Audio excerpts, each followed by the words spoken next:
momento não está sendo feita na sala de concorrência, aquela sala de atendimento próximo ali do saguão, está sendo uma área bem mais reservada. Agora, era esperado a movimentação em qualquer lugar que fosse, porque assim, além deles, estão acompanhando os seus advogados e a equipe de segurança do presidente. Durante o tempo todo estão com eles. Então, rapidamente, o local onde estavam sendo realizados, onde está sendo realizado o depoimento, vazou e aí naturalmente foi juntando simpatizantes e pessoas contrárias. Thaís, da agência Reuters. Eu gostaria de saber se a Dilma é alvo da investigação e também se a Marisa teve condução coercitiva ou não. Como nós já alertamos no início, não existe nenhuma investigação em Curitiba de pessoa com foro privilegiado. Então, evidentemente, a presidenta Dilma não é investigada na Operação Lava Jato em Curitiba. Em relação à senhora Marisa Letícia, não existe condução coercitiva determinada pelo juiz. Denise, ao vivo para a Rádio Band News FM. Qual das fases anteriores foi a que mais contribuiu para a deflagração dessa fase? Vocês falaram que já acumularam informações ao longo das 23 fases anteriores. Se teve alguma que foi mais estratégica e emblemática para desencadear essa? E se há qualquer indício de envolvimento de contas no exterior ou empresas offshore na movimentação financeira do presidente Lula?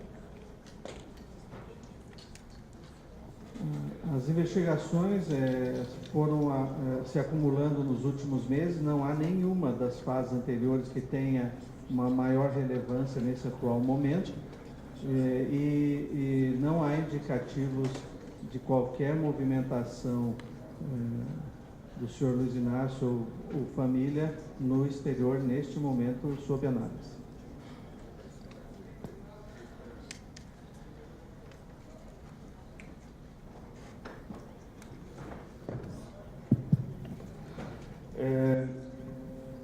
Uma questão, a informação de que o vazamento da informação da quebra de sigilo do ex-presidente, ele inclusive comentou isso num discurso no final de semana.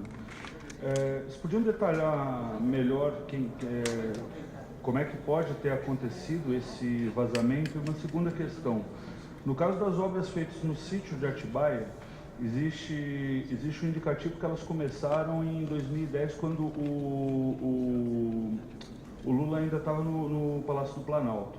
Isso tem alguma implicação nessa investigação? O fato dele ter recebido aparentemente um benefício quando ainda era presidente? Em relação a essa última parte da pergunta, é apenas um fato. Implicação técnico-jurídica não há nenhuma em relação à competência. Ela indica que favores podem ainda ter começado ainda durante a presidência, mas não é uma conclusão ainda. Em relação a vazamentos, eu não vou, neste momento, confirmar que aqueles dados informados por blogs ligados ao Partido dos Trabalhadores seja verdadeiro. Entretanto, eu posso dizer que não existe nenhum benefício às investigações em vazamento desse tipo. Esse vazamento pode ter sido a origem do que nós comprovamos hoje de destruição de provas e ocultamento de documentos. Então, neste momento, nós vamos apurar todos os vazamentos e tentar identificar os responsáveis. Nós temos indicativos disso, mas vamos esperar o relatório final da Polícia Federal sobre a operação de hoje. Murilo Salviano, da Globo News novamente. Eu queria me aprofundar sobre os indícios contra o ex-presidente Lula. Paralelo à Lava Jato, a gente tem aí a Operação Zelotes, que apura uma suspeita aí de compra, de venda de medidas provisórias. Eu quero saber se essa investigação que vocês estão fazendo também indicam aí essa possibilidade de venda de medidas provisórias ou costuras de projetos de lei. O que envolve o Congresso Nacional e essa costura política em Brasília? Nós temos mantido contato com a Operação Zelotes, mas como eu já disse, toda a operação é compartimentada. Quanto menos pessoas souberem, melhor para a segurança da operação. Então, não há nenhuma ligação da operação de hoje com a Operação Zelotes. Mas, entretanto, quando nós verificamos uma sistemática de compra de apoio político-partidário através de obras públicas, nós também podemos entender possível de investigação outros atos do governo, não somente as obras. Então, é claro que isso não é material da Operação Lava Jato e toda a evidência que nós encontrarmos, nós encaminharemos ao juízo competente. Malu Maza, da RPC. Doutor, no ano passado ainda, a Polícia Federal apresentou uma perícia da empreiteira Camargo Correia em que a Rios aparecia como recebedora de pagamentos que seriam a título de bônus eleitorais. Eu queria saber se no decorrer das investigações vocês já identificaram o que seriam esses bônus eleitorais e se eles têm a ver com campanhas políticas. Não posso responder essa pergunta porque eu não lembro exatamente deste relatório. Eu sei que a empresa Camargo Correia, que tem obrigação decorrente de acordo de leniência firmado com o Ministério Federal, deve esclarecer os objetos das palestras. Eu sei que há pagamentos ditos de palestras dadas pelo ex-presidente. Nós estamos investigando se essas palestras efetivamente aconteceram e se elas não têm alguma ligação, por exemplo, com exploração de contratos e interesses de empresas no exterior.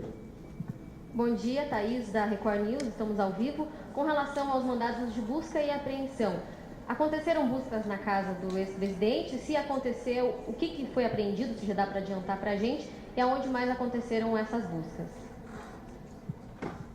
Ainda não acabou, acabei de receber a informação que vai mais uma hora e meia para terminar as buscas lá.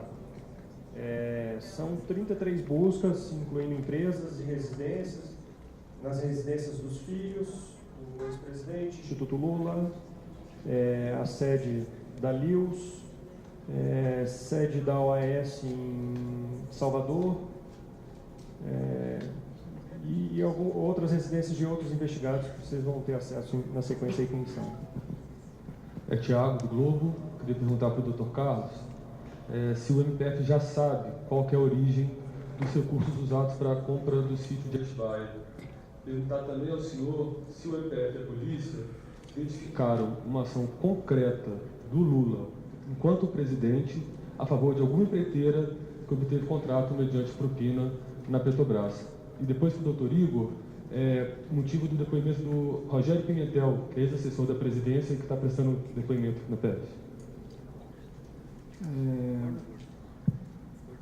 Está sob análise todos os atos de nomeação de diretores da empresa Petrobras e de outros casos envolvendo outras empresas ou órgãos estatais, e verificando se este aparelhamento da Petrobras deu-se por orientação do governo. Nós sabemos que José Dirceu estava realmente aparelhando a Petrobras para desvios de recursos. Nós vamos verificar agora se esses desvios de recursos eram de conhecimento do ex-presidente. Em relação aos valores do sítio, ainda estamos em investigação sobre a origem desses valores.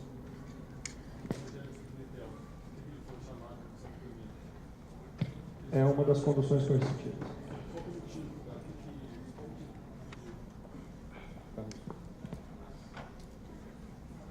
Creio que nesse momento eu prefiro aguardar o encerramento de todas as conduções ou então que o Dr. Sérgio Moro levante o sigilo dos documentos. Marcos Souza, TV Record novamente. Na verdade, só para ficar claro, doutor Carlos, qual que é a participação do filho do Lula? Eu sei que o senhor já falou, mas só para esclarecer mais, diretamente, ele é investigado pelo quê? O filho do Lula e os sócios das empresas? Como eu disse, 2 empresas ligadas a familiares do Lula receberam valores do Instituto Lula. Como o Instituto Lula recebe valores das 5 maiores empreiteiras, nós estamos verificando se isso não é apenas uma triangulação de um benefício final da família do senhor Luiz Inácio. E a participação do Paulo Camoto, diretamente é qual? O senhor Paulo Camoto é o principal braço de apoio do ex-presidente, responsável pelo Instituto Lula. Então, portanto, se nós estamos investigando o Instituto, nós devemos ouvi-lo também. Para o doutor Igor agora, doutor, parece que o Okamoto estaria num sítio em Atibaia também, vocês localizaram ele lá, essa informação procede? Condução coercitiva do Okamoto, não? Só? Sítio, doutor? Ele será no sítio? Não, vai ser ouvido em São Paulo. Doutor Igor, desculpa insistir, mas acho que ficou um pouquinho fragmentada essa resposta. O presidente, a dona Marisa, os filhos, mais os sócios de Lula estão sendo investigados nesta operação.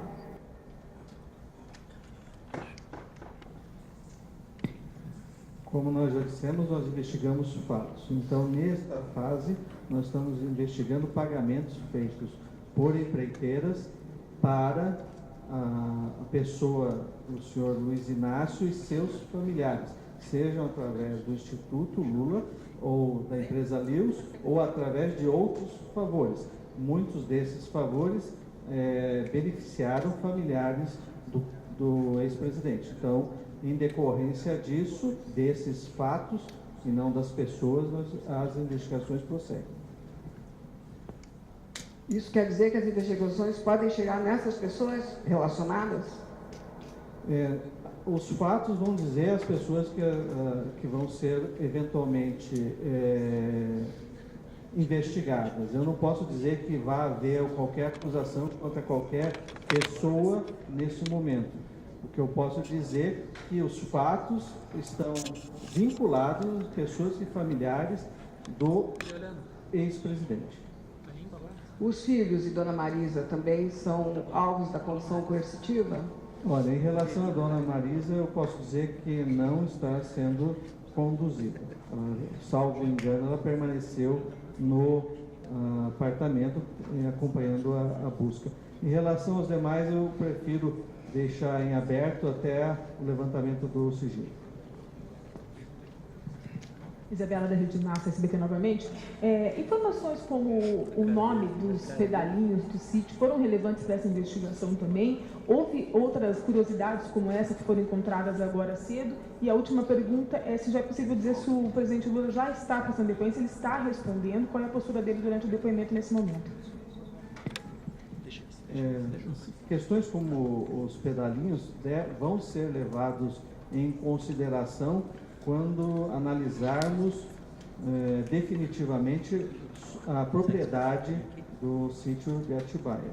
Claro, esses são indicativos de que esse sítio era usado, e mais do que usado simplesmente como um favor, era usado como propriedade e posse do ex-presidente. Entretanto, não haverá com certeza documentos atestando a propriedade do ex-presidente. O que nós temos que trabalhar são com provas e indícios, inclusive nesse caso os pedalinhos. Está sendo ouvido desde as 8 da manhã e está respondendo as perguntas na medida que são feitas. São muitas perguntas, são muitos fatos a serem esclarecidos que se espera ouvir a versão dele, então ainda vai demorar bastante. Tá, tranquilo, sem nenhum tipo de reação mais acirrada. Pode ir. Tabata Rádio CBN novamente. Eu queria saber do Dr. Carlos se foi feito algum pedido de prisão contra algum dos filhos do ex-presidente Lula. Vamos esperar o levantamento dos documentos por parte do Dr. Sérgio Moro em relação a todas as pessoas envolvidas, porque eu quero evitar ao máximo o acirramento da situação e, principalmente, eu quero evitar problemas com segurança. Kelly, da Gazeta do Povo. Doutor Igor, o senhor comentou que havia uma confusão ali no aeroporto, que algumas autoridades estavam também tentando chegar ao ex-presidente. Que autoridades são essas que estavam tentando cercá-lo? Os nomes